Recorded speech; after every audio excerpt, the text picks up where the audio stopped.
Iraqi airspace. In the new democracy of Iraq, with all its sovereignty, the Israelis need American permission to use Iraqi airspace. But maybe of a bigger consequence is that they need the U.S. Air Force. Iran is a big country, and Iran has at least 150,000, not counting mercenaries, 150,000 soldiers with American flags on their uniforms right next door. So that's why the Bush administration said, we're not going to let that happen. Oh, sorry. Now, here in America, we say it's better in the Bahamas, but for Israel, it's better with the Obamas. Michael Oren, Israeli ambassador to the U.S., despite all of the things that are happening in the media saying that, they're very worried about the relationship with Barack Obama, Michael Oren says Obama's response to lost ground during the close of the Bush years, he called that was warm and immediate, so that Israel can maintain its QME, its qualitative military edge. So we are giving Israel cutting-edge technology to give Israel a larger margin of safety. This is from the Jewish Daily Forward, December of last year. The American commitment, and this is what I'm talking about, influence on Congress. The American commitment to Israel, Israel's qualitative edge, is now codified directly into U.S. law as of 2008 legislation. This requires the President to report to Congress periodically on actions taken by the administration to ensure Israel's qualitative military edge. Who are they answering to? We are the constituents, not 8,000 miles away. There has been a report submitted now for what actions have been taken. It's all classified. Now, again, better with the Obamas, increased cooperation since the election of Barack Obama on missile defense. In November of 2009, there was a huge joint American-Israeli exercise called Juniper Cobra, the biggest missile defense dry run ever, using 1,400 U.S. servicemen. What are they preparing for? And is that what you want American soldiers involved in? We are now selling F-35, which are now the cutting edge, the most supreme, I guess if they're going in order. I don't know military equipment. But if you're going up in order from F-15 and F-16 to F-35, that's a big jump. This year, they're supposed to be, quote-unquote, sold to Israel. We give them the money to buy them. Would our ally harm Americans? This is what we have to ask as we are giving them tons of armaments. Absolutely, and it's a documented history. There was a false flag operation on June 8, 1967, and the survivors of this are still seeking justice. So let that motivate you forward on finding out what's happening today.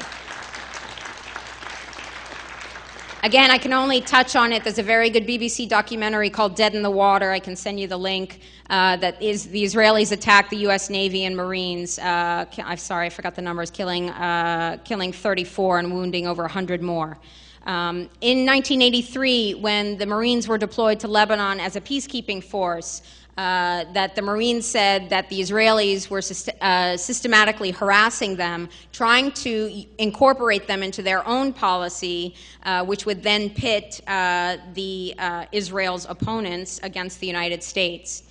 And then almost 7 years ago this month, how many of you have heard of Rachel Corrie?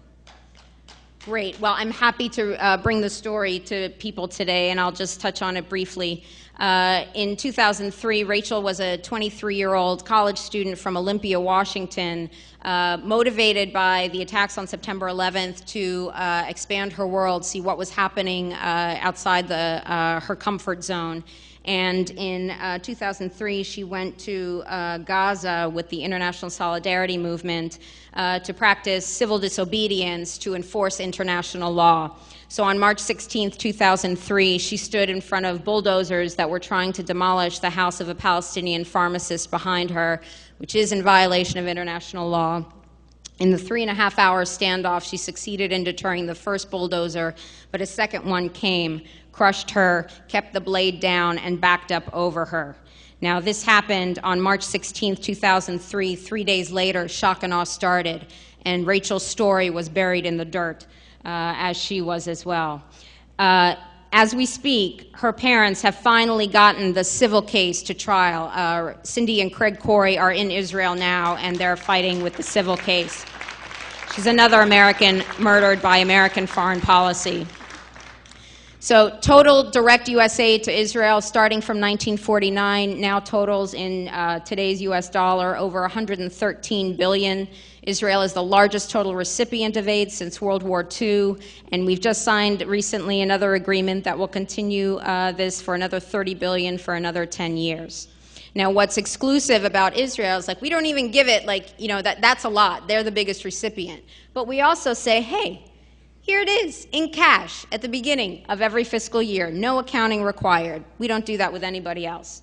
Israel deals directly with U.S. companies. Every other country has to go through the Department of Defense. And Israel is allowed to spend over a quarter of that money in Israel, which has made the Israeli defense industry super sophisticated. So why does Israel need $3 billion of American tax dollars in military aid when they are now the world's 8th leading supplier of arms? It doesn't make sense. I'll skip that. The war on terror, which we know has been expanded into Iraq based on 9/11, is it's not a war on terror. It is a war of terror, and it is a war of illegality. And Israel and the United States are using exactly the same tactics. This is an ambulance, was an ambulance in Fallujah. This was an ambulance in southern Lebanon. Now, that is not for X marks the spot. That is a Red Cross ambulance. And that was a direct hit on a centered target. Can you imagine what would happen if a Muslim, predominantly Muslim country, did this to a Red Cross ambulance? This is what these Israelis did in 2006. We bomb bridges, the Israelis bomb bridges. So we gain enemies. This is in Iraq. You, America, are the terrorists to the world. Detainees have legal and human rights. And in Lebanon from 2006, Condoleezza, your bombs are nice gifts to our children. Thank you for the bombs. These are the images we don't see. So on Tuesday at the Waldorf in New York, there will be a fundraiser for Israeli Defense Forces, $1,000 a plate. Who is the honored guest? Gabi Ashkenazi, who is chief of the IDF General Staff, who oversaw Operation Cast Lead in Gaza. Now, this is different from the Terrorists for Visa program that we heard of from Dr. Springman, but who is giving this terrorist a visa? If this is who we hang around with, we are going to face the consequences. And the entire occupation. In my world, as my life played out, I learned of 2 Cindy's who lost their children to American foreign policy in the Middle East. Cindy Corey in 2003, Cindy Sheehan in 2004. America, get out of the Middle East. We have plenty of things to focus on here at home. Cut aid to Israel. All I'm asking for is in compliance with domestic and international law. There's a website, aidtoisrael.org, and you can figure out how much money goes to Israel instead of your community. If we want national security, we need to stop denying it for others around the world. Thank you so very much.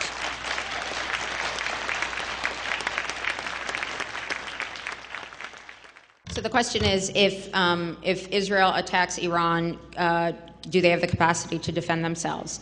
They do, and one of the theories behind sending weapons inspectors into Iraq prior to the 2003 invasion was not just to find weapons of mass destruction, but really to make sure that everything was destroyed. As Scott Ritter swore over and over again that he did his job.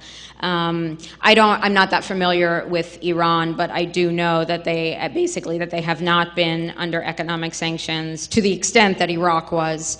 So it's a country of 70 million, and they do have defense systems, and they do have an air force. And if you think about it, it's been a really long time since we've attacked anyone with the capacity to defend themselves. Afghanistan, they have no tanks, no air force. Iraq, no air force, disarmed and starving. Panama, Grenada, big opponents, not so much. What we have in our past is the Vietnam experience, and there will be an incredible amount of bloodshed if that strike happens. There has been already. I just hopefully that won't happen, but there will be consequences, as there are now for the United States, for what we've done.